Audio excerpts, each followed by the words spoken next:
Canada does not dump lumber into the United States. And we will continue to make the case that these current and proposed duties are unjustified. A tremendous tariff on lumber and things as such, and yet we don't need their lumber. We have more lumber than they do.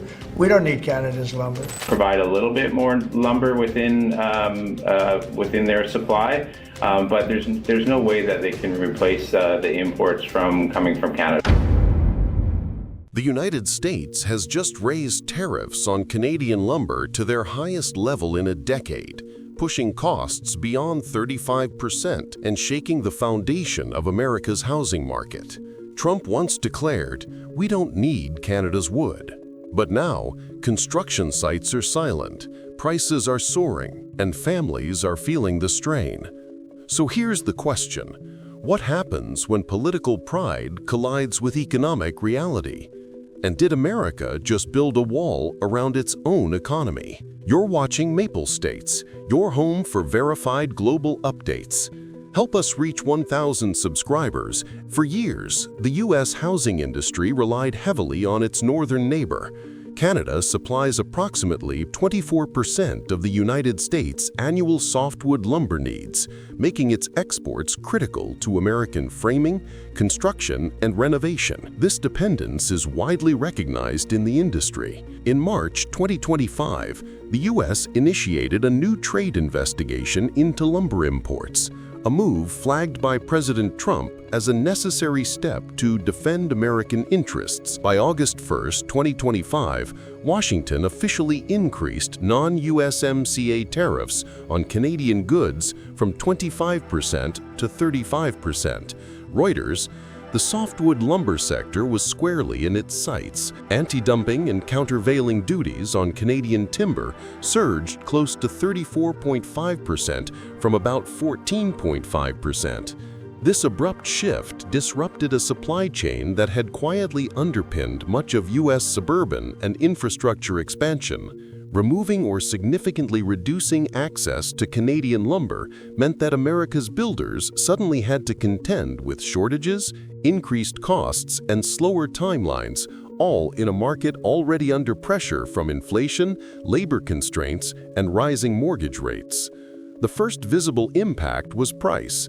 The futures for softwood lumber surged above US $650 per thousand board feet in early 2025. In some reporting, this figure edged beyond US $695 as tariff shock fed into market-high sentiment. Within construction, every additional $1,000 added to material costs translates into tens of thousands on a typical home build.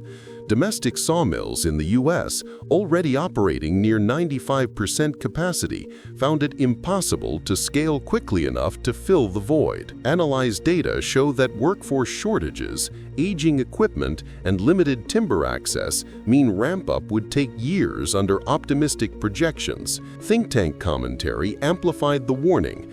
For example, reports from the Brookings Institution argue that every $10,000 increase in home building costs could push millions of Americans out of home ownership. While exact data vary, the direction is clear. Affordability is eroding. The burden is not evenly felt. First-time buyers and middle-income households are particularly vulnerable.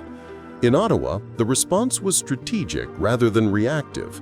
On August 5, 2025, Prime Minister Mark Carney announced a $1.2 billion, approximately US $870 million package to support Canada's softwood lumber industry.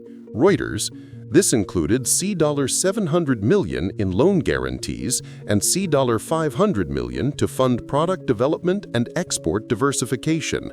Rather than engage in a tit-for-tat tariff war, Canada pivoted. Its goal was to reduce reliance on the U.S., move up the value chain, engineered timber, furniture-grade wood, and access new global markets.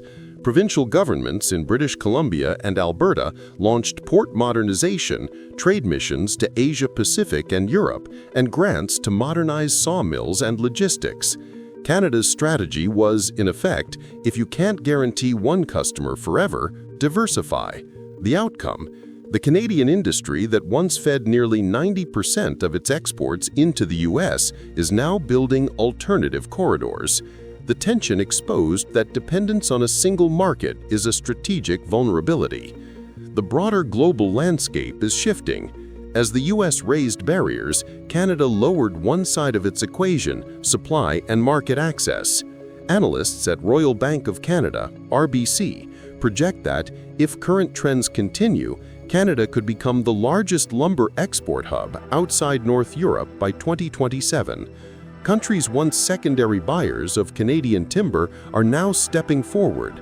Trade deals and expansion into South Korea, India, the Middle East, and Europe mark this transition. The narrative is shifting. Canada is not just the supplier to the U.S., but a global player with strategic reach. Meanwhile, the U.S. faces structural headwinds. Domestic mills can't fill the gap quickly. Even if new investment flows, the timber species, equipment, and cost structures differ. In the construction industry, the supply gap is real. The question is, will the U.S. accept higher costs and slower growth, or will policy pivot? In many ways, lumber has become a symbol. It's not just timber, it's policy, dependence, trade strategy, and identity. For the U.S., the bold claim, "We don't need Canada's wood," sounded strong. The reality, interdependence proved harder to unmake than the rhetoric. For Canada, the moment has become a pivot, from being the U.S.'s lumber adjunct to becoming a resilient global supply chain player. What to watch next? U.S. housing starts, Canadian lumber export volumes beyond the U.S., and how global construction sectors respond to this realignment. Because the next chapter in North American trade may be written not in Washington or Ottawa, but on construction sites from Vancouver to Seoul. Thank you for watching Maple States. As always, your comments matter. Share your thoughts below and stay tuned. The best comment may be pinned in our next report, where we'll explore how this trade shock is rippling through U.S. manufacturing belts and labor markets.